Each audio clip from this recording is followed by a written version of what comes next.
Bien, bienvenue à tous ceux qui vont se joindre à nous pour la suite de ce temps ensemble, rassemblés pour Jésus-Christ, notre Seigneur, notre Sauveur. Fait que bienvenue à vous sur Internet, YouTube et pour Christ.com. Ou bien sûr, la différence YouTube, vous pouvez écouter librement et en le regardant comme d'autres vidéos habituellement et sur pourchrist.com sur lequel vous pouvez les télécharger pour les conserver.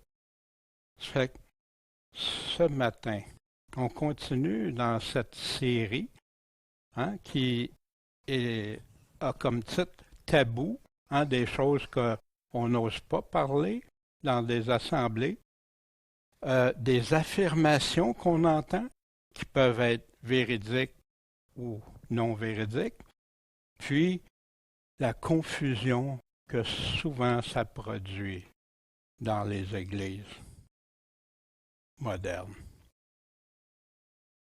Ce matin, nous allons regarder un sujet qui a justement fait couler beaucoup d'encre, beaucoup de salive, beaucoup de débats, c'est rempli. Si vous regardez sur Internet, c'est rempli.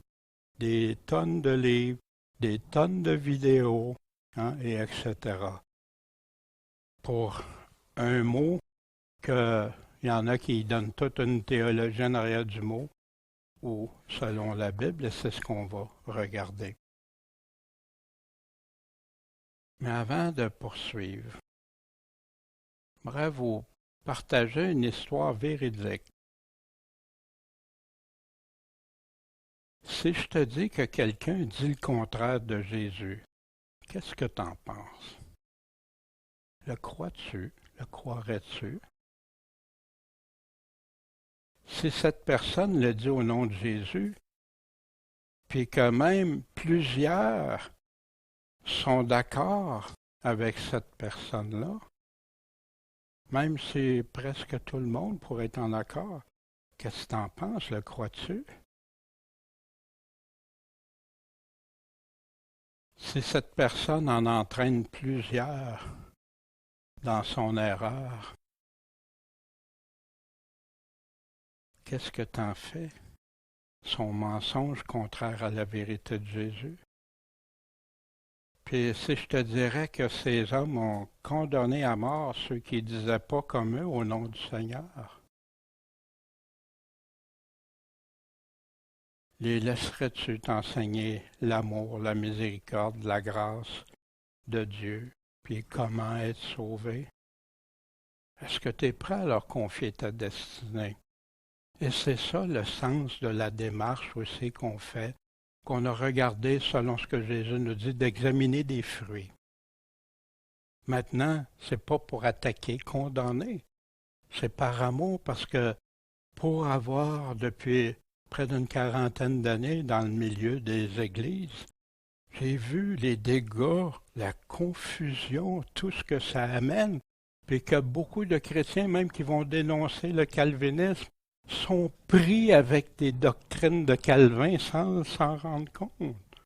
C'est vraiment par amour d'avertir. Parce que je vous dis que c'est très ardu pour moi. C'est difficile de retourner dans ces choses théologiques-là parce que je suis habitué de me nourrir de la parole du Seigneur, des paroles de Dieu et non des paroles des hommes. Puis quand je vois des hommes qui font ça, puis que plein leur confie leur destinée de l'éternité entre les mains, en découpant plusieurs paroles de Jésus. Bien sûr, on présente de la vérité, mais on présente aussi de l'erreur du levain au travers de ça. Fait que le but, la raison d'être, c'est ça en arrière. Fait que désolé pour ceux que ça pourrait trouver c'est dur, c'est pénible. Ben, moi-même, je trouve ça pénible. Mais je crois que c'est nécessaire. C'est pas mes sentiments qui sont importants, c'est ce que Dieu va nous dire. Qu'est-ce que Dieu va nous en dire? La semaine dernière, on avait vu l'incapacité, dépravité de l'homme. Il est incapable de choisir lui-même. On avait vu plusieurs passages, et je ne reprendrai pas les autres, là. Non, Ceux qui veulent regarder, regarder les diapositives ou peuvent télécharger même sur pocris.com pour les mettre dans leur ordinateur ou téléphone. Mais voici. Maintenant, on va voir les passages donnés par Dieu pour prouver que l'homme n'est pas assez dépravé ou incapable de choisir lui-même. Voici. Est-ce qu'on peut faire cette affirmation théologique, dépravité totale à la naissance, depuis la chute d'Adam? Incapacité totale, voici ce que le Dieu souverain nous dit dans Genèse 4. Et l'Éternel dit à Caïn, « Pourquoi es-tu irrité après que son frère avait offert un sacrifice qui a plu à Dieu, puis lui, ça ne l'a pas plu à Dieu? Et pourquoi ton visage est-il abattu? » Tout triste, tout défait. Si tu fais bien, ne relèveras-tu pas ton visage? Et si Dieu place la responsabilité, à qui? Est-ce que Dieu a estimé que Caïn pouvait faire quelque chose de lui-même? Et voici ce qui défait l'argument de dépravité totale dès le commencement. Mais si tu ne fais pas bien, faire ici, action, le péché est couché à la porte. Il est proche, il est juste sur le bord de la porte. Et son désir est tourné vers toi. Le péché, c'est je vais désirer le péché. Il est proche, mais si je vais le désirer. Mais toi, tu dois absolument rien faire. Tu es absolument incapable. Non, tu dois dominer sur lui. Dieu a confié la responsabilité à l'homme. Pour moi, ça démolit complètement la théorie théologique. Qui doit choisir entre le bien et le mal?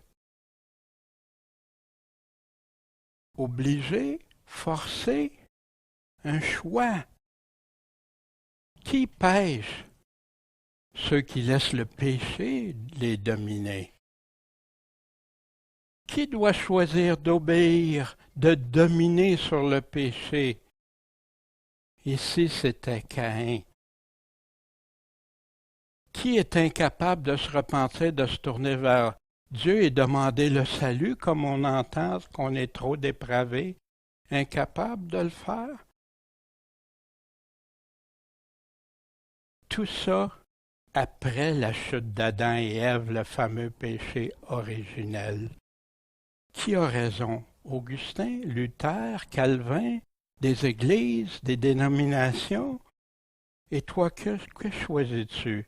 De dominer le péché ou de te laisser vaincre? La doctrine du calvinisme et d'augustinienne et luthérienne a entraîné beaucoup de gens à dire qu'ils sont incapables. Ils vont toujours être comme ça, puis ils vont découper des paroles de Paul, que Paul est en train de présenter un grand argument, mais ils ne se rendent même pas à la fin, la conclusion de l'argument. Pour dire. Et voici ce qu'on a dans 1 Jean 3, 12. Ne faisons pas comme Caïn, qui était du malin, du mal, et qui a tué son frère. Puis la Bible nous dit, mais pourquoi? Nos questions clés qu'on aime beaucoup. Pourquoi il a fait ça? Qu'il l'a tué? Parce que ses œuvres à lui étaient mauvaises. Et que mais les œuvres de son frère étaient comment? Justes. S'il était totalement dépravé, incapable, pourquoi Abel a été capable? Voyez-vous?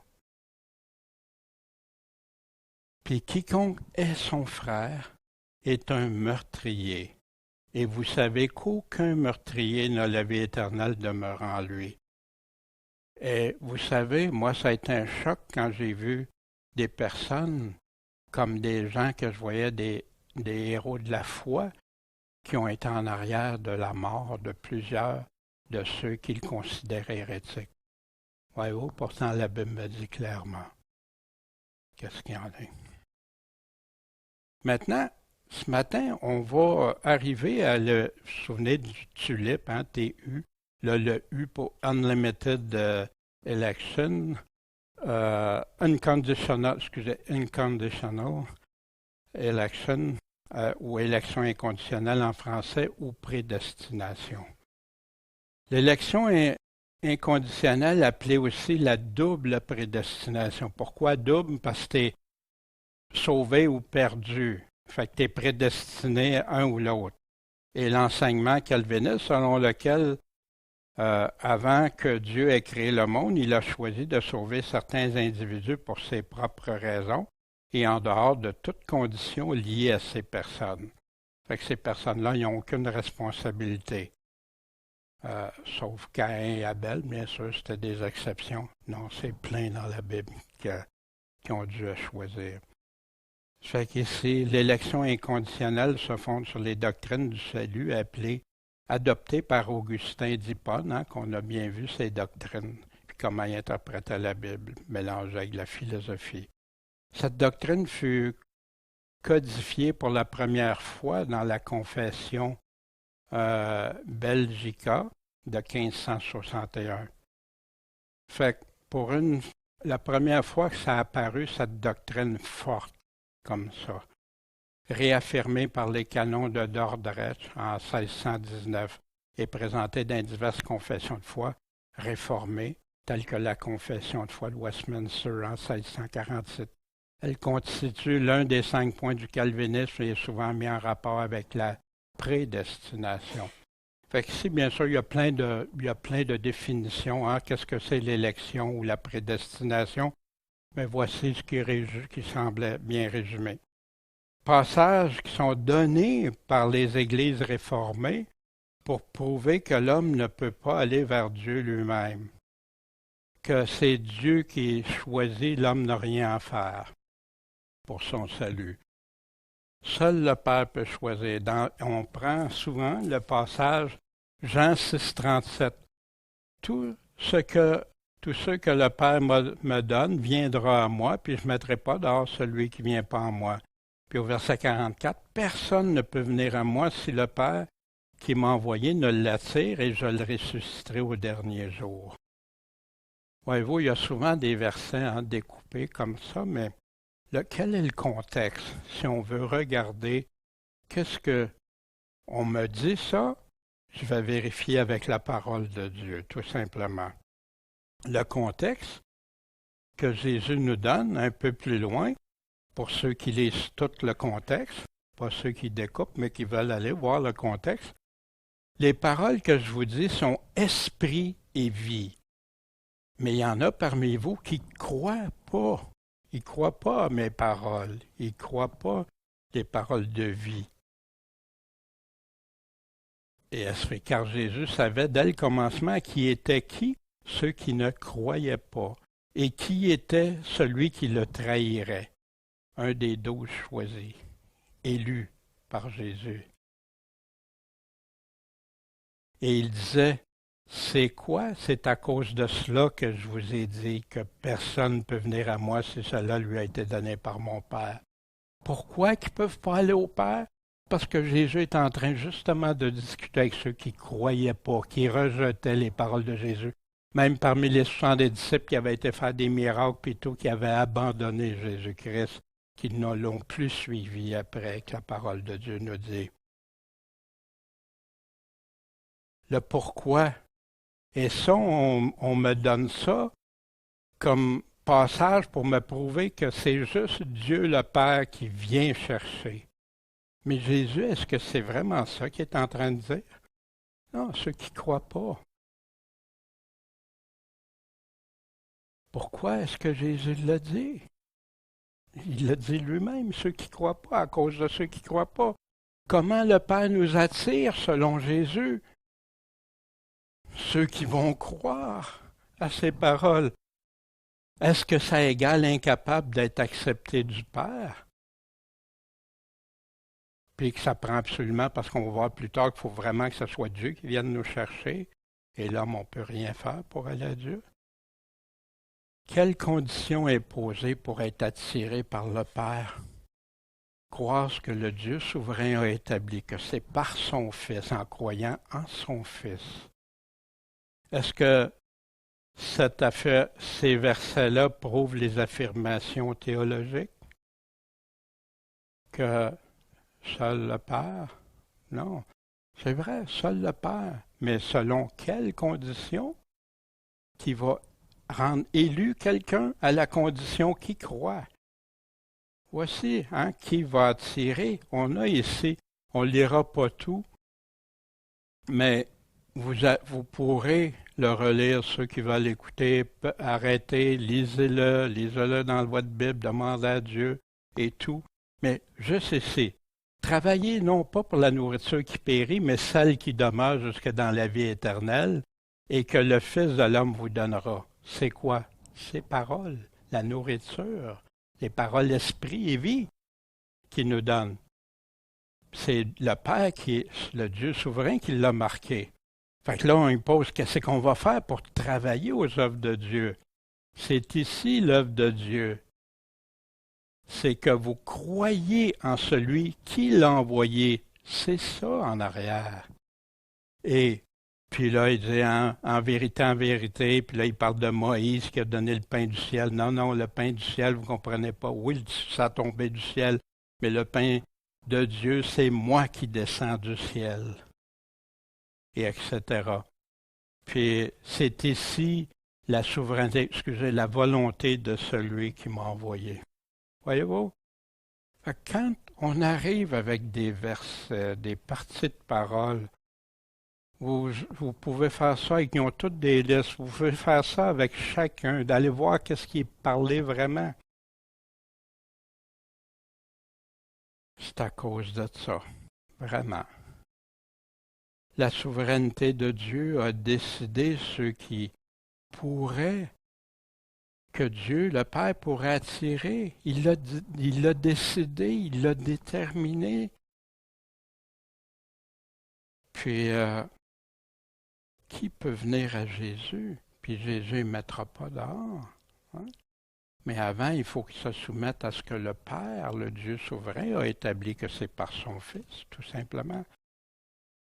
Maintenant, si tu reçois une lettre d'un grand ami ou d'une personne importante ou quelqu'un que cette lettre-là peut avoir des incidences, des conséquences ou des bienfaits, des bénéfices ou l'inverse, qu'est-ce que tu fais? Tu reçois la lettre qui a plusieurs pages, tu rouvres la lettre, puis tu te dépêches à sauter d'un paragraphe à l'autre, sans lire les premières pages, sans lire la conclusion, mais tu vas aller chercher ce que tu veux, ce que tu cherches, ce que tu veux entendre. Qui lirait une lettre de cette façon-là? Pourtant, les chrétiens souvent agissent de même, surtout avec les lettres de Paul qui sont très souvent longues, comme Galates, Éphésiens, 1 et 2 Timothée, 1 et 2 Thessaloniciens, Tite, Colossiens, etc. Mais il y en a des très longues, comme Romains, 1 et 2 Corinthiens. Puis tu peux rouvrir puis choisir. Attends, lis la lettre comme il faut. Il faut que tu comprennes à qui ça s'adresse, pourquoi il écrit ces choses-là, de quoi il parle vraiment. Chacune des lettres que Paul a écrites répondent à des sujets, souvent très spécifiques à ces églises-là. Si on regarde Galates, c'est parce qu'il s'en retournait sous la loi, l'Évangile, plus la loi, que Paul a appelé un évangile différent que celui qu'il leur avait donné. Puis que ceux qui s'en allaient là, s'en allaient à la perdition, ceux qui faisaient ça, parce qu'ils bafouaient l'évangile de Jésus-Christ. Ils répondaient à un ou des besoins. Puis le contexte ou le pourquoi Paul leur écrit, le pourquoi que Paul leur écrit doit être en toile de fond quand on lit cette lettre-là. Je ne peux pas m'attribuer tout ce qu'il dit, tout à moi exactement, à moins que je sois dans la même situation ou que je sois un chrétien qui dit, ben là, je veux connaître la vérité, la volonté de Dieu. Qu'est-ce que Dieu en dit? Amen. Et c'est ça qu'on doit faire. Si Jésus parle aux pharisiens, ça ne s'adresse pas à moi, mais si j'ai le comportement d'un pharisien, ça s'adresse à moi. Voyez-vous la différence, la nuance? Puis, avant d'interpréter, mais c'est ça. Comme quand quelqu'un nous écrit d'un contexte, un motif ou des explications dans une lettre. Pourquoi ça a été écrit? L'apôtre Pierre nous avertit concernant les lettres qu'on reçoit dans le Nouveau Testament. L'apôtre Pierre nous avertit. C'est pourquoi, bien-aimés, en attendant ces choses, ce que Dieu va faire, puis qu'est-ce qui va arriver à son retour, efforcez-vous d'être trouvés sans tache, sans reproche devant lui dans la paix. Croyez que la longue patience de notre Seigneur, c'est ça votre salut. Comme Paul, notre frère bien-aimé, vous l'a aussi écrit. Que Dieu est patient, puis attend tous qu'on vienne à repentance si on fait des choses qui ne sont pas selon lui, selon la sagesse qui lui a été donnée. Fait qu'ici, Pierre dit quoi?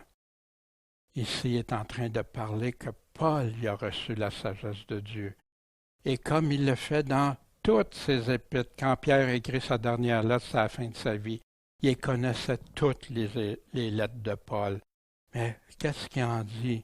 Quand il parle de ces choses, parmi lesquelles il y en a des difficiles à entendre ou à comprendre, que les personnes ignorantes et mal assurées tordent comme les autres Écritures. Ils vont aller puiser ici et là, puis ils vont faire dire n'importe quoi en découpant des passages, des versets. Puis, comme ils le font pour les autres Écritures, puis ça va servir à quoi? Leur propre perdition. Donc, bien-aimés, vous autres, vous êtes avertis, soyez sur vos gardes, de peur qu'étant entraînés par l'égarement des impies. Qui sont impies ici? Ceux qui restent attachés à la parole de Dieu ou ceux qui vont ailleurs, qui tordent ces paroles? Vous ne veniez à déchoir de votre fermeté, mais grandissez dans la grâce et grandissez dans la connaissance de notre Seigneur et Sauveur Jésus-Christ. À lui la gloire et maintenant pour le jour d'éternité. Amen. On a des avertissements, puis moi, je n'avais pas compris ça. Puis j'étudiais plein d'affaires en allant chercher des versets découpés, des choses. Ben oui, c'est ça qu'il dit. Ben oui, regardons ça. Mais sans avoir regardé toute la lettre. Quel piège! Les chapitres et versets qui n'étaient même pas là quand Paul, les apôtres, les évangiles ont été écrits, qui sont utiles pour nous repérer, pour nous dire où aller voir, mais qui ne sont jamais pour être découpés, pour être une fin en soi dans une phrase. Il y a toujours plein de témoins, plein de contextes autour. Paul, il parle souvent des sujets pas toujours évidents, puis il fait de grands raisonnements élaborés, puis conçus, souvent qu'on a la conclusion plus loin, comme la lettre de Romains, qu'on a de la conclusion beaucoup plus loin. Surpris de la grande confusion actuelle, en choisissant ou commencer pour appuyer sa théologie préférée, on modifie sa lettre, puis ça devient le danger de tordre ce qu'il avait vraiment à dire. On mélange ces paroles avec d'autres paroles, on les remplace, on ajoute, ou même on passe par-dessus certaines paroles.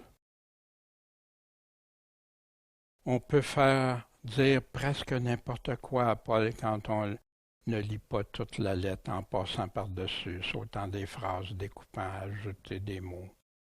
Encore pire, quand on ne tient pas compte du contexte, à quelle catégorie de personnes qui s'adressent?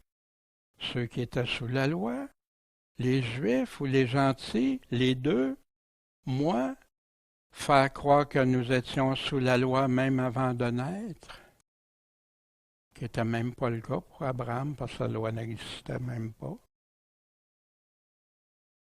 Des circonstances, des problèmes spécifiques, des difficultés que chacun rencontrait de ces églises. Quand Paul a rédigé ses lettres, pas de chapitre, pas de verset. Il peut même sembler parfois que quand tu fais ça, que Paul dirait des choses contradictoires, dirait deux affaires contraires, mais ce n'est pas le cas. C'est parce que tu ne regardes pas le contexte attentivement, puis tu y faisais comme les œuvres. Souvent les œuvres de la loi, mais les gens ne voient plus les œuvres de la loi, ils disent les œuvres seulement. Et tout ça qui met une grande confusion. Tant que tu ne comprends pas le contexte de ces paroles, à qui il s'adresse, de quoi, pourquoi, quand et comment, pourquoi te prononcer, puis risquer d'aller dans l'erreur. Avant d'affirmer ce que Dieu nous dit, hein, on a ça à chacune de nos présentations au début.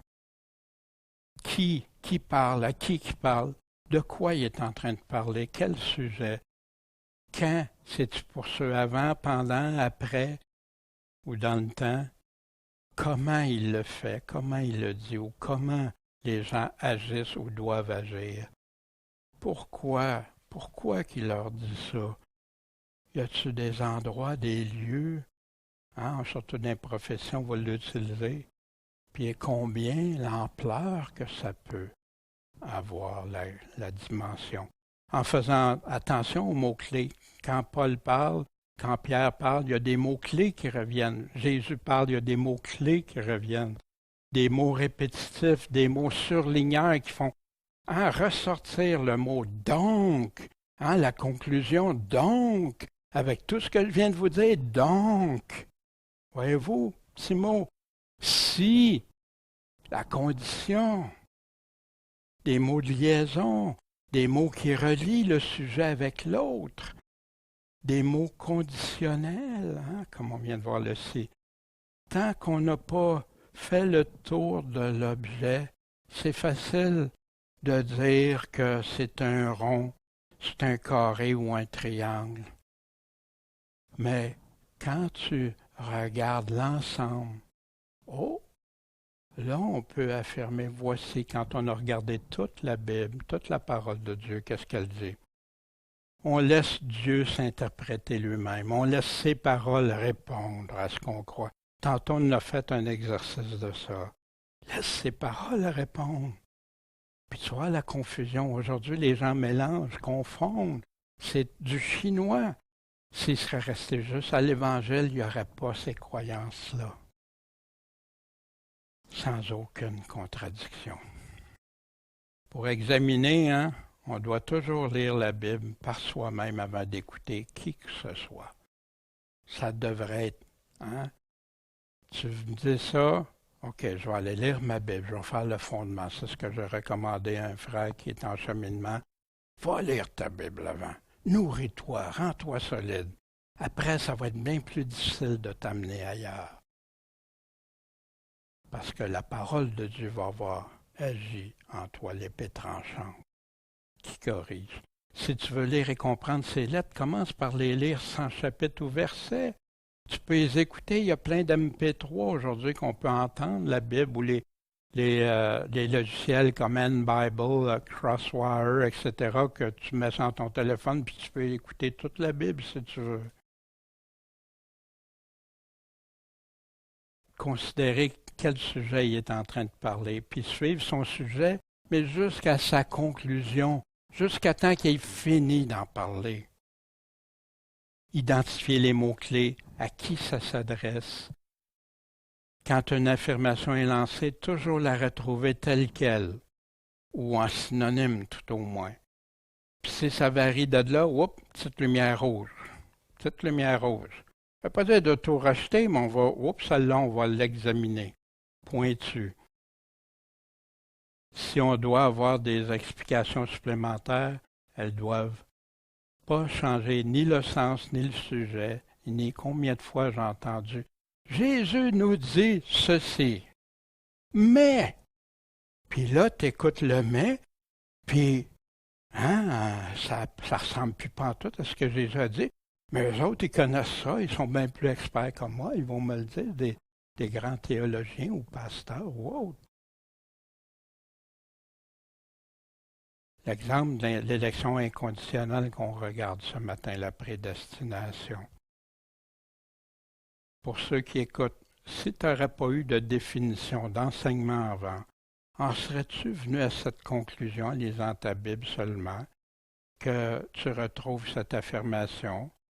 Les versets que tu as reçus pour ça sont-ils cohérents, hein, comme on vient de regarder, dans leur contexte, dans les passages, ou trouves-tu clairement, sans ajouter ou soustraire cette affirmation et ce qu'elle sous-entend? Parce que souvent, quand on donne un mot, prédestination, pour certains, il y a toute une théologie qui vient en arrière. Le mot salut, le mot grâce, la même chose. Et on donne toutes sortes de définitions, mais qu'on ne retrouve pas écrites comme ça dans la Bible, qui est des interprétations humaines. Soyons prudents.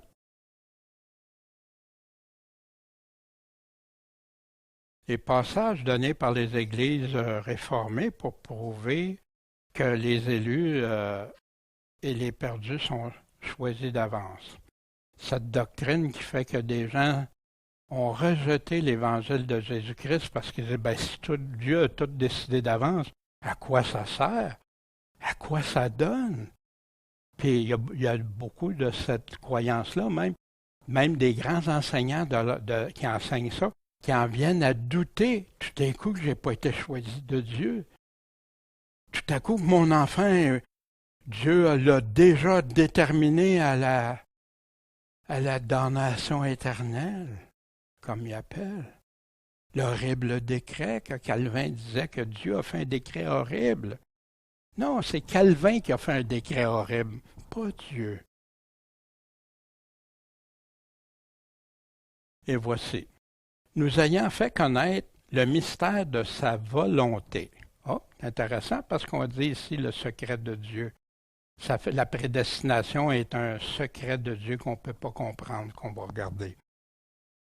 Qu'il avait auparavant résolu en lui-même et qu'il devait réaliser à l'accomplissement des temps, donc dans le temps, à savoir de réunir toutes choses, comment?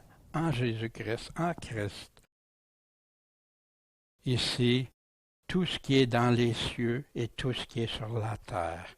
C'est en lui aussi que nous sommes devenus héritiers. En lui. Hein, bien important. Mais Jésus nous a dit comment devenir en lui, croire en lui, croire ce qu'il dit, croire qui il est.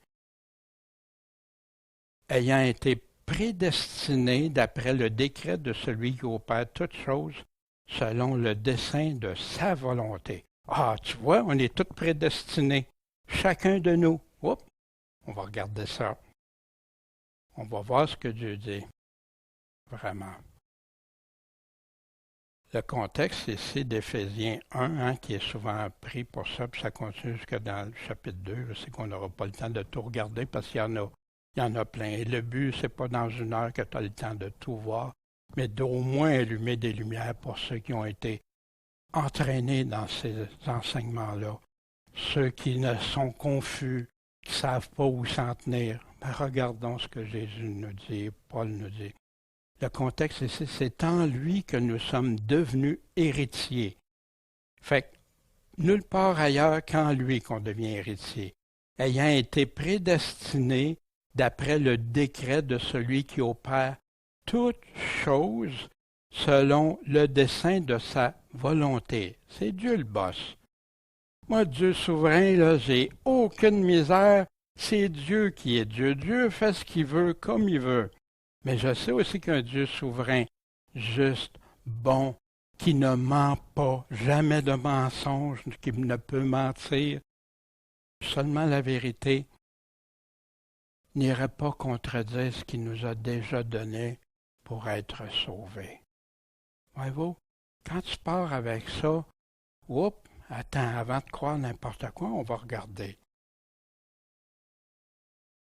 Afin que nous servions à la louange de sa gloire. Nous, qui avons les premiers espérés en Christ, de qui Paul parle, nous, les apôtres, hein, qui ont espéré en Christ.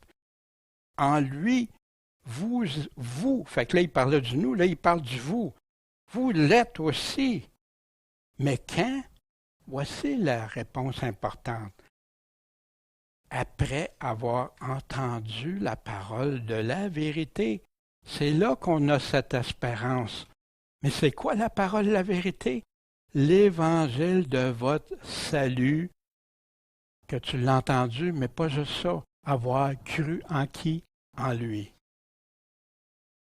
Voici les prédestinés. Voici ceux qui sont prédestinés, qui après avoir espéré, ceux qui ont espéré, ceux qui ont entendu, qui ont cru à la vérité, qui ont cru à l'Évangile, Dieu les a prédestinés. Il a déterminé d'avance que ça serait ça. Est-ce qu'il est en train de me dire ici qu'il va m'envoyer en enfer ou à sauver? Non, mais il dit que ceux qui choisissent de croire sont prédestinés. Pourquoi Paul a dit ça? C'est quoi son bienveillant dessein? Parce que remarquez ici qu'il est en train de parler du bienveillant dessein. Mais selon la position calviniste, Dieu est un Dieu qui n'est pas présenté sur un angle bienveillant, même s'il dit qu'il est bienveillant. En lui-même, il dit, mais c'est quoi, j'ai utilisé de bonté et d'amour quand j'ai fait brûler l'hérétique. Voyez-vous, sa conception. Et ça enfreint tout ça. Ça s'imprègne dans les doctrines. Et voici ici. Qui en fera partie? Est-ce que le texte ne nous le dit pas qui va faire partie des prédestinés? Ceux qui, après avoir entendu la vérité, l'Évangile, puis après avoir cru, y a-t-il quelque chose de trop complexe dans ça? Mais pourquoi qu'on en fait un grand complexe, qu'on dit que la prédestination, c'est un grand mystère impossible à comprendre pour l'homme? En tout cas, Paul semble l'avoir bien compris. Le mystère révélé, il faut faire connaître son mystère, pas pour le cacher puis le rendre... Voyez-vous, en lisant simplement, tu lis ça, tu expliques des choses comme ça à quelqu'un même qui ne connaîtrait pas. Tu lui expliques ça, ah ben oui, c'est clair. Puis dans la tête de chrétiens qui ont suivi la théologie, ça devient tout mystérieux. Voici ce que ce chapitre-là nous dit. Hein. Paul, l'apôtre de Jésus-Christ, il parle à qui? Aux saints et fidèles en Jésus-Christ. Il ne parle pas à n'importe qui, il parle à ceux qui sont saints et fidèles en Jésus-Christ, qui sont où à Éphèse, que la grâce et la paix vous soient données. Puis là, il continue. Hein? Toutes les bénédictions célestes, comment? Par Christ, qu'il nous a élus en lui avant la fondation du monde. Ah, regarde, il nous a élus. Mais c'est qui a élu ceux qui seraient saints et fidèles en Jésus-Christ? C'est ceux-là qu'il a choisi, qu'il a élus. Puis, ils ont été pour qu'on soit saints et irrépréhensibles devant lui par l'amour, nous ayant prédestinés. Je peux dire, ben je m'en vais prendre l'avion. L'avion est prédestiné à arriver à une place. Mais si je n'embarque pas dans l'avion, je vais-tu arriver? Voyez-vous, c'est... Mais là, en ayant toute la théologie de prédestination, ben là, non. Là, que tu veuilles pas, tu vas y arriver. Voyez-vous, c'est un peu, en tout cas à mon sens, je ne peux plus croire à des choses comme ça qu'on m'avait déjà montré, enseigné par des savants livres théologiques ou des déclarations savantes. Puis ça, c'est comment qu'on peut devenir ses enfants adoptifs par le moyen de Jésus-Christ, par son sacrifice, qu'est-ce qu'il a fait pour nous autres, puis qu'on croit en lui, d'après le bon plaisir de sa volonté. C'est le Père, oui, sa bonne volonté, à la louange, la gloire de sa grâce qu'il nous a gratuitement accordée. Ça ne t'a pas coûté un sou. mais ça te coûte qu'il devienne ton Seigneur. Mais ça t'a jamais coûté un sou. Mais Dieu demande des vrais de vrais, des engagés, des soldats, des disciples, des gens qui sont prêts à le suivre, coûte que coûte. Nous avons la rédemption comment? Par son sang, la rémission des péchés selon les richesses de sa grâce, sa faveur qu'il nous a faite, qui a répandu sur nous abondamment en toutes sortes de sagesse d'intelligence, nous ayant fait, quoi encore? Connaître le mystère de sa volonté. C'est pas caché, c'est pas mystérieux, c'est pas incompréhensible. Selon le dessein bienveillant qu'il y avait auparavant, le plan de Dieu qui avait déterminé, mais pour l'homme, je sais que l'homme va finir par se planter en quelque part, hein? Mais, mon fils, je suis prêt à moi donner ce qu'il y a de plus précieux pour pouvoir les sortir.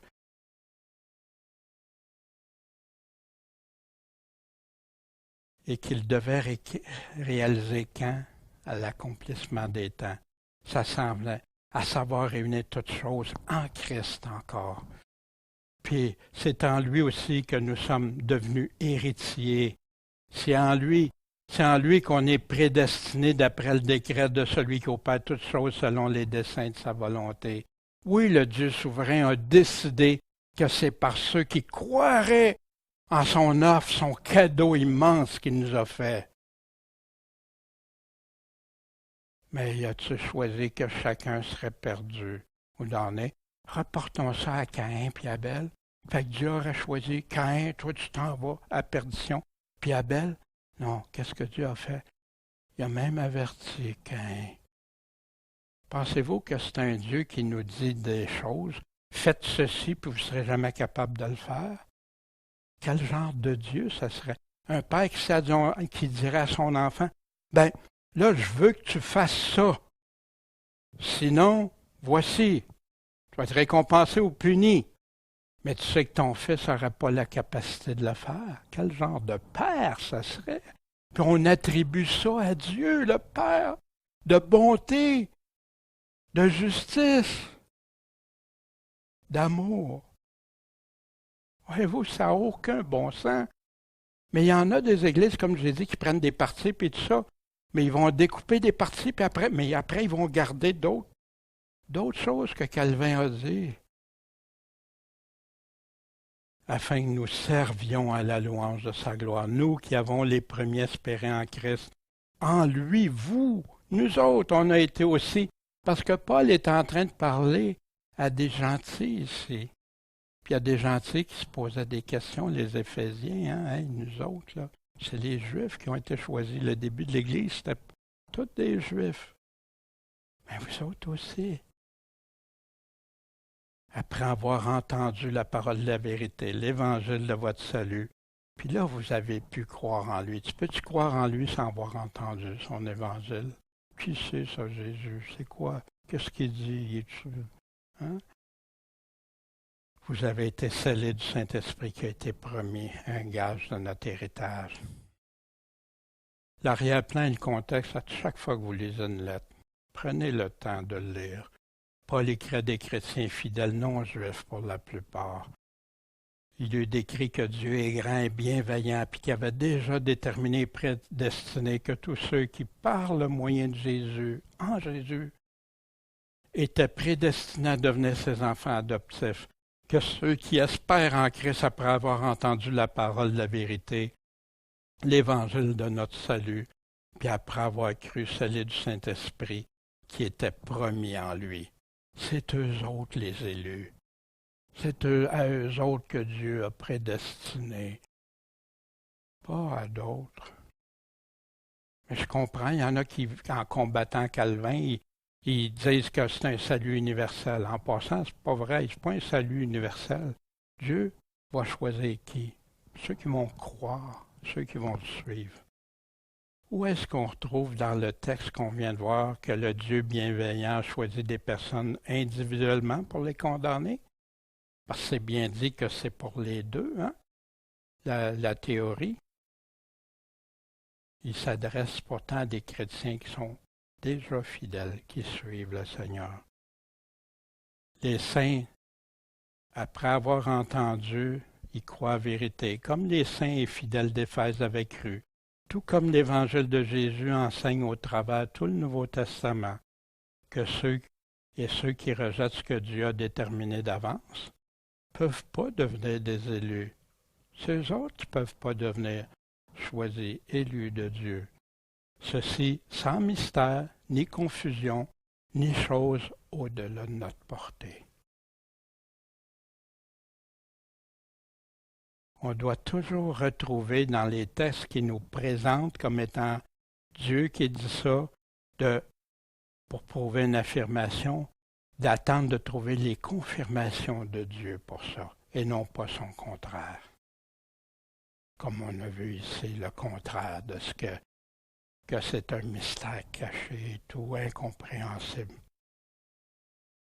Ici, j'ai mis ça, mais je ne le repasserai pas. Mais je le laisse pour que quelqu'un qui veut vraiment chercher, que vous alliez chercher ces mots-clés-là, ces mots si importants, puis découvrir quel est le plan bienveillant déterminé à l'avance par Dieu, puis comment faire partie tout simplement dans la simplicité de Christ. Le dessein de sa volonté du Dieu souverain, selon qu'il est écrit, voici je mets en Sion une pierre d'achoppement et une pierre de scandale. Il parle de Jésus-Christ, qui avait prédit d'avance. Et quiconque croit en lui ne sera pas confus.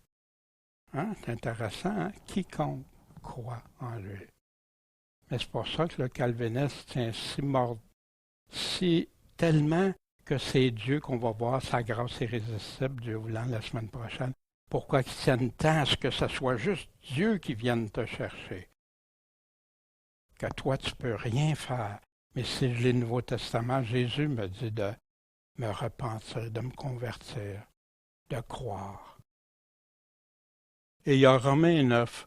On ne le regardera pas tout en détail, mais je l'ai mis là pour ceux qui veulent chercher. Parce que Romains 9 est souvent le Dieu souverain. Fait que le Dieu souverain a aimé Jacob, Ésaü, les vases et tout ça. Fait que ça, c'est utilisé dans cette doctrine-là. Ça fait couler encore beaucoup d'encre chez les chrétiens. Mais pourtant, quand tu lis le contexte de ce que Paul est en train de dire des chapitres 9 à 11, le tout devient clair. Le contexte ici, envers nous, qu'il a aussi appelé non seulement d'entre les Juifs, mais aussi d'entre les gentils. Paul est en train d'établir que c'est plus juste aux Juifs, parce que principalement, dans Romains, il y a beaucoup qui est écrit aux Juifs, la loi, les œuvres de la loi. Pas pour le non-juif, il n'était même pas au courant de ça. Ou il a entendu parler comme ça, mais il n'était pas sous ça. Mais tout ça, puis au chapitre 9, puis après ça, il va parler à vous, gentils, prenez-vous pas supérieur, parce que, etc. Je ne veux pas aller trop loin. Selon qu'il le dit en Osée. Dieu le dit où? En Osée. Fait que c'est intéressant de savoir qu'on a des écrits que c'est Dieu qui parle. Il n'y a aucun livre qui peut dire que c'est Dieu qui vous parle. Sauf dire, Dieu a dit. Mais jamais Dieu, moi, l'Éternel, je vous dis.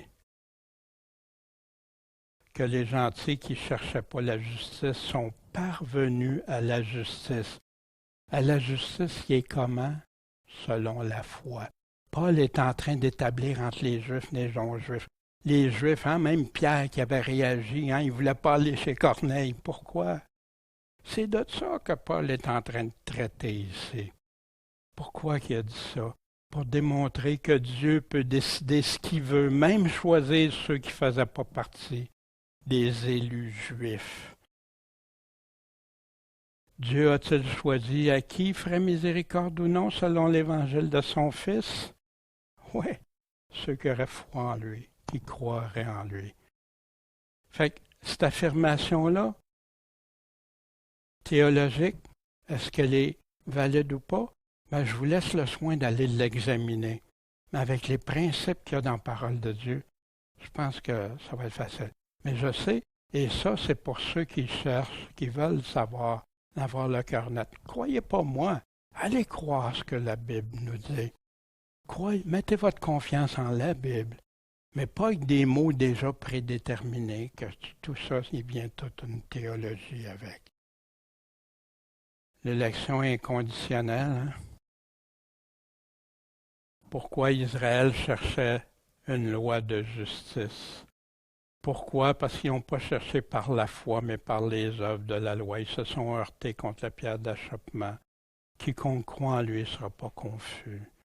Frère, le souhait de mon cœur et ma prière à Dieu pour les Israélites, c'est qu'ils soient sauvés. Paul se dit, Dieu a-t-il abandonné son peuple? Non, je suis moi-même du peuple d'Israël.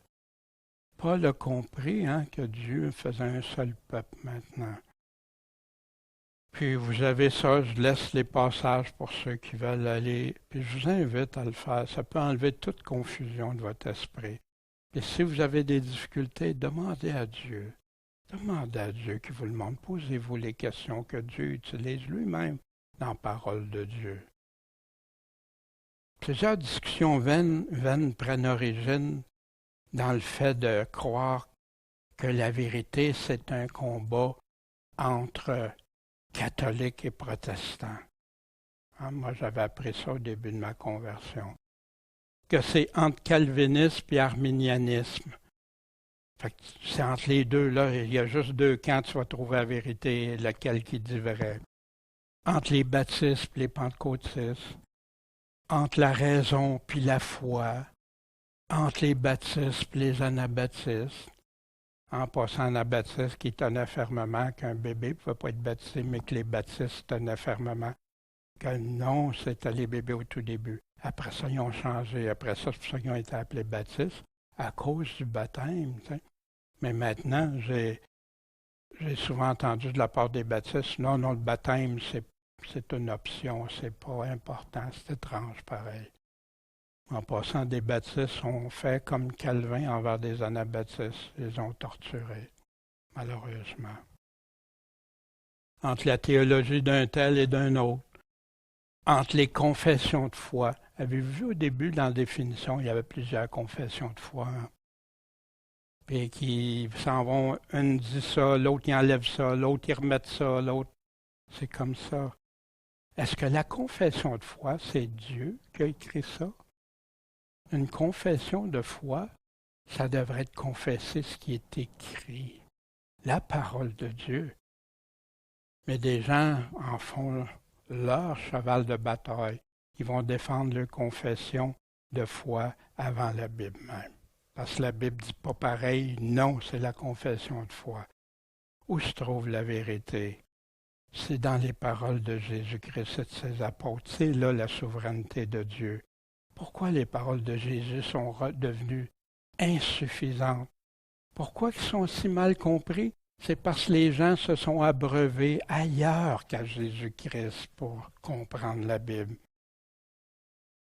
Puis, il y a tellement de chrétiens qui résistent même aux paroles de Jésus, au nom de leur théologie respective. Combien de fois j'ai entendu, oui, c'est écrit ça, mais voici ma confession de foi, ma dénomination, mon Église, mon pasteur.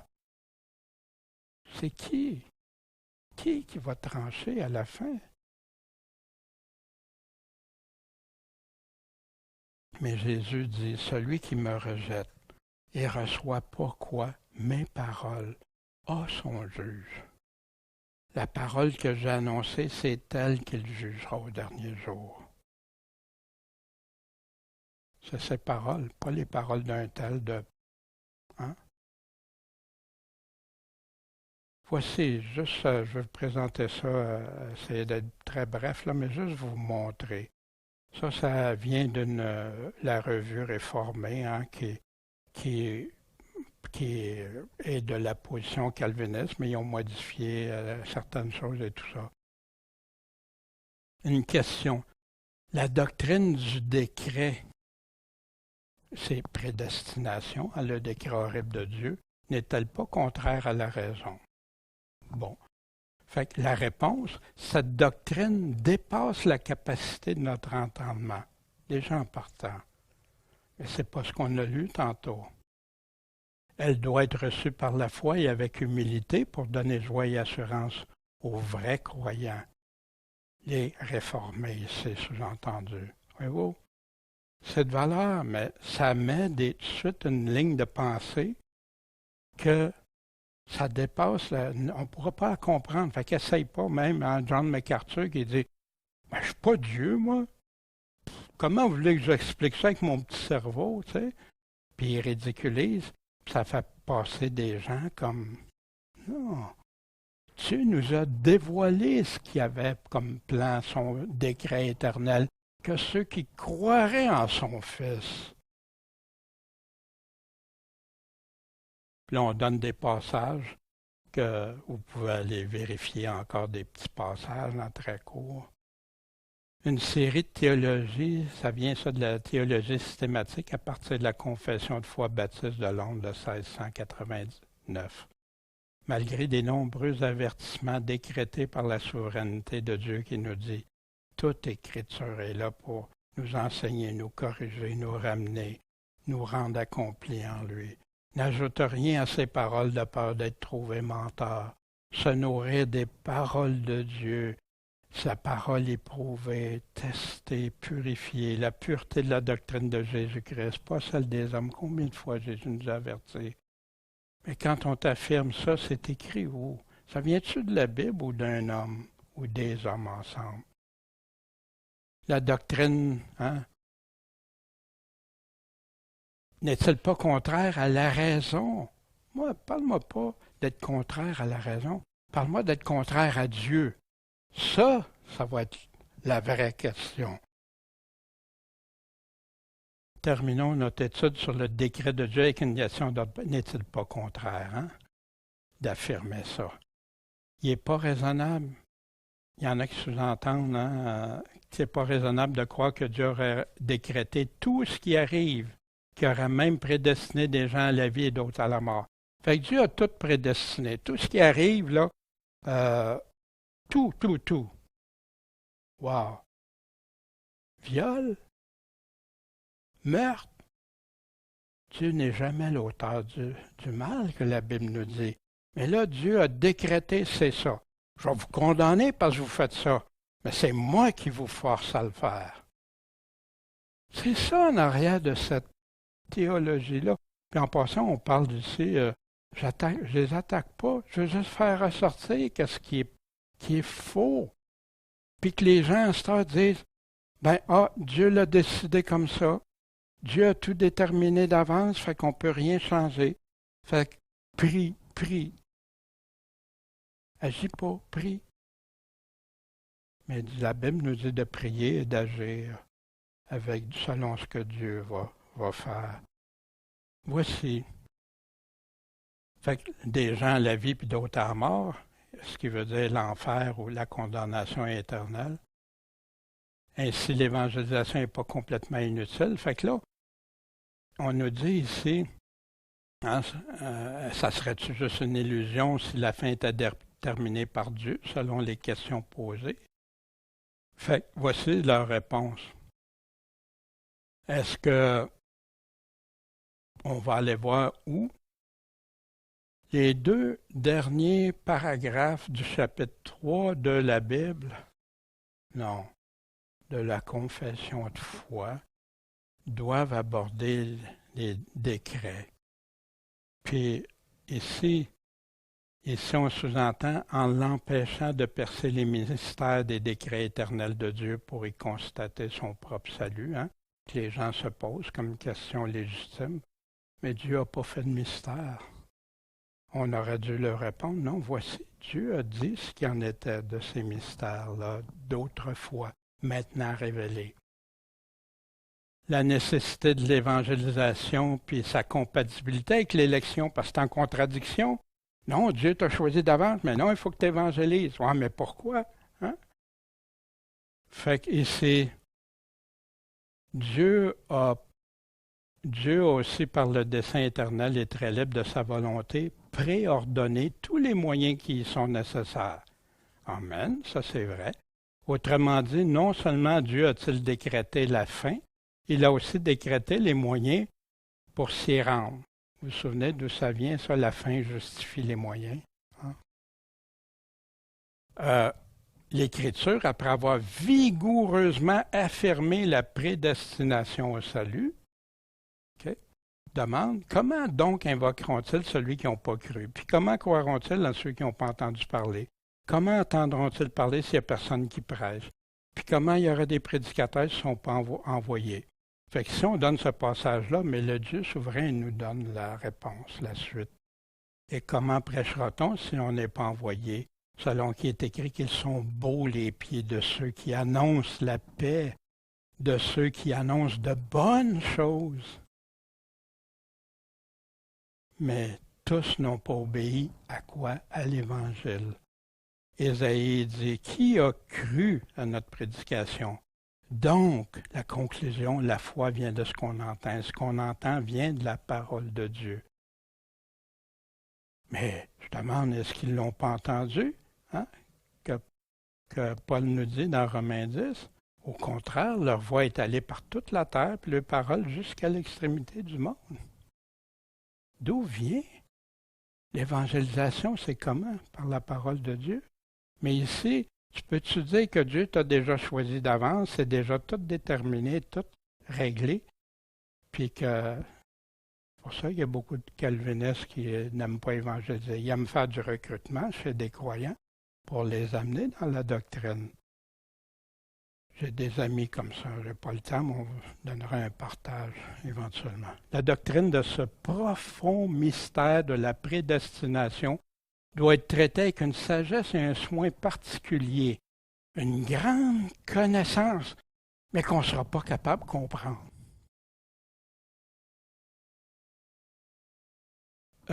Ceux qui cherchent la volonté de Dieu se révéler dans sa parole, qui lui obéissent, puissent, dans la certitude de leur appel efficace, et c'est ça qu'on verra, l'appel efficace, la grâce irrésistible, doit être assurés de leur élection éternelle. Fait que là, c'est cette doctrine, la prédestination, va donner à ceux qui obéissent sincèrement l'Évangile matière à louange, respect, admiration pour Dieu, humilité, zèle et immense réconfort. Jésus, notre Sauveur, ne commande-t-il pas de se réjouir de notre élection? Fait que notre Seigneur lui-même n'a-t-il pas tressailli d'admiration pour son Père en contemplant ses décrets insondables? Mais Jésus nous a parlé de ce qu'il donnait, les décrets de Dieu, il les avait expliqués, il venait de les expliquer. Je te loue, Père. Jésus tressaillit de joie par le Saint-Esprit. Il dit, je te loue, Père, Seigneur du ciel et de la terre, de ce que tu as caché ces choses aux sages et aux intelligents. Mais ici, il faut y aller avec sagesse et intelligence, voyez-vous? Mais tu as caché ça à eux, et ce que tu as révélé aux enfants, à ceux qui sont devenus tes enfants adoptifs, comme on l'a vu tantôt. Que tu les as révélés. Oui, Père, je te loue de ce que tu l'as voulu ainsi. Puis ça continue comme ça, hein, que tout ce qui est... Ici, on va examiner alternativement ces deux décrets, l'élection et la réprobation, afin de mieux comprendre la nature. Fait qu'on va aller où? Ben, on va aller voir encore dans la confession de foi. Puis, c'est toujours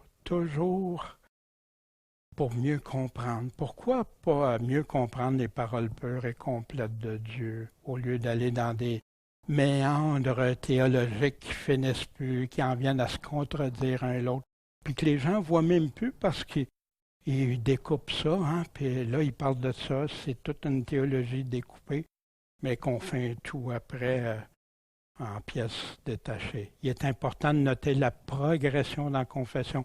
Comment ils présentent les décrets, parce que c'est important la façon, sans ça, ça ne marchera plus. Puis, sans comprendre chaque chose qui arrive, nous comprenons dans quel but chaque chose arrive. C'est là tous ceux qui aiment Dieu sont appelés selon son dessein. Fait que voici ceux qui sont aimés de Dieu. Voici comment la confession définit l'élection. si la parole de Dieu seulement nous le dirait, qu'est-ce qu'il y en est vraiment? La prédestination, tu sais. Il est déjà choisi par sa seule pure grâce et son amour. Tu dis, wow, c'est vrai, Dieu, merci. Mais il m'a choisi comment? Parce que j'écoute ce qu'il me dit, de croire en son Fils, sans qu'il y ait rien dans la créature comme condition ou cause qui le conduirait à faire ça. Wow, Dieu me dit comment obtenir sa grâce, se repentir, se convertir, croire. Mais il n'y a aucune condition, là, c'est pour ça inconditionnel. Puis ça continue comme ça. En tout cas, je veux pas vous... Le décret de Dieu demande de croire en Jésus-Christ, son Fils, à qui il a tout remis entre les mains. Quel évangile est le bon? Celui-là qui va vous dire autre chose, puis il n'y a aucune condition, puis tout ça. Ou celui que Jésus nous dit. La prédestination, ça continue, hein? Ça, c'est un héros dans le net. C'est pas selon la Bible, c'est toujours selon la confession de foi. Puis là, si vous voulez comprendre, le supralapsarianisme affirme l'infra. Regardez, wow, wow! Faut être très savant. Et si plusieurs vont être effacés du livre de vie, ah, OK. Mais regardons le pourquoi. Cependant, Dieu les a abandonnés à leur rébellion pour manifester en eux sa colère en les réprouvant. Mais il n'explique pas, c'est naturellement parce que tu es coupable du péché d'Adam et tout ça. Mais quoi faire si Dieu a déjà choisi qui sont incapables de se repentir, d'aller vers Dieu parce qu'il sait, il dit que cependant Dieu les a abandonnés à leur rébellion afin de manifester en eux sans colère en les réprouvant. Impossible d'aller à Dieu. Mais ailleurs, ils vont dire, ben oui, Dieu attend qu'on se repent. Oui, mais s'il y a déjà tout... Voyez-vous, c'est dans des cul-de-sac comme ça, souvent. Dans l'élection, Dieu doit activement sauver et convertir les pécheurs. Oui, c'est juste Dieu, c'est juste le Seigneur Jésus-Christ qui va me dire, Daniel, t'es sauvé, t'as respecté ce que j'ai dit, t'as cru, tu t'es converti, tu t'es repenti, tu t'es débarrassé de ce que j'aime pas. Tu m'as aimé, t'as obéi à mes commandements. Ah non, ça c'est du légalisme, ah ouais. Regardez dans ces doctrines-là comment il y en a du légalisme, mais pas du légalisme de l'Ancien Testament, mais ce que le monde ajoute. Fait qu'ici,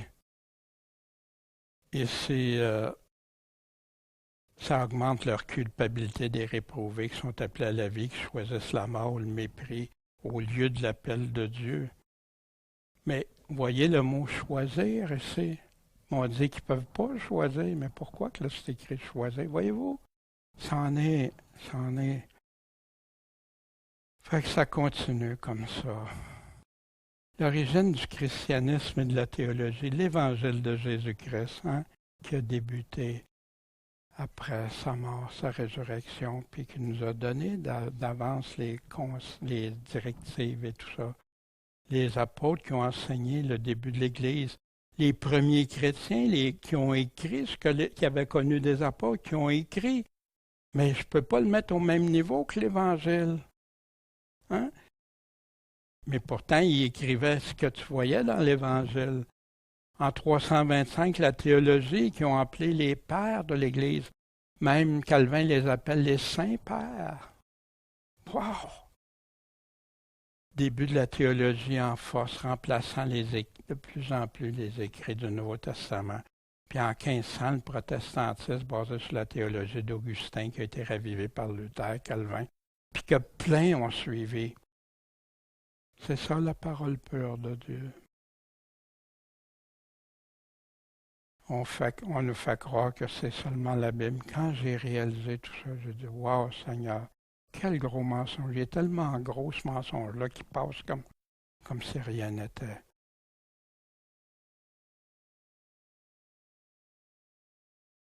Quelle porte on choisit? La souveraineté de Jésus-Christ, aller par tout le monde, prêcher l'Évangile à toute créature, Celui qui croira et sera baptisé sera sauvé, mais celui qui ne croira pas sera condamné. Efforcez-vous d'entrer par la porte étroite, parce que je vous dis que plusieurs chercheront à y entrer puis ils ne pourront pas. Ben non, ils n'écoutent pas le chemin où Jésus disait le chemin étroit. Il nous dit de regarder les fruits de ces faux-là qui vont séduire. Ou la théologie, la porte de la théologie réformée. Entrez par votre incapacité totale de vous convertir, votre élection inconditionnelle, vous êtes déjà prédestiné, votre expiation limitée qu'on va regarder, hein? La grâce irrésistible, la persévérance des saints, sans aucune responsabilité de l'homme. Le chemin étroit qui conduit au salut. Quand tu veux trouver un chemin, puis tu as une boussole, tu regardes, puis il faut que tu la regardes précisément. Change pas 1 ou 2 degrés ou plus encore, surtout si tu as une grande distance. Parce que tu vas voir que tu ne l'atteindras pas pantoute, le chemin, la vie éternelle. Puis ton chemin, c'est pour la vie éternelle. Quand tu passes à côté, même si c'est juste de proche, la cible est ratée. Le calvinisme réformé, simplifié, voici ce que la souveraineté de Dieu déclarait selon l'Église réformée, que tu es incapable de te rapprocher de Dieu, même si tu le voudrais de tout ton cœur, parce que tu es justement trop corrompu pour le faire. Dieu a déjà choisi si tu es condamné ou sauvé. Il est impossible de faire changer son décret éternel, quoi que tu dises ou que tu fasses.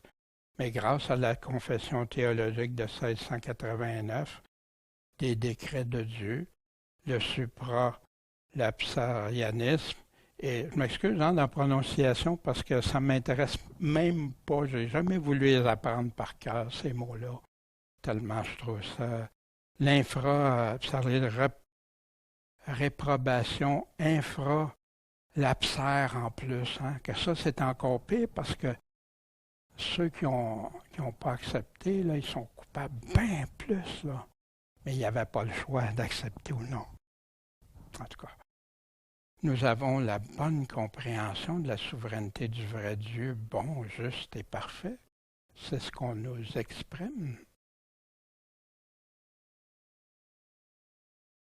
La bonne nouvelle de l'Évangile serait maintenant réservée à ceux qui croient à la nouvelle doctrine qui a été établie dans les années, autour des années 1500 par Jean Calvin, puis la confession de foi qui aurait remplacé, hein, mais basée sur ces doctrines.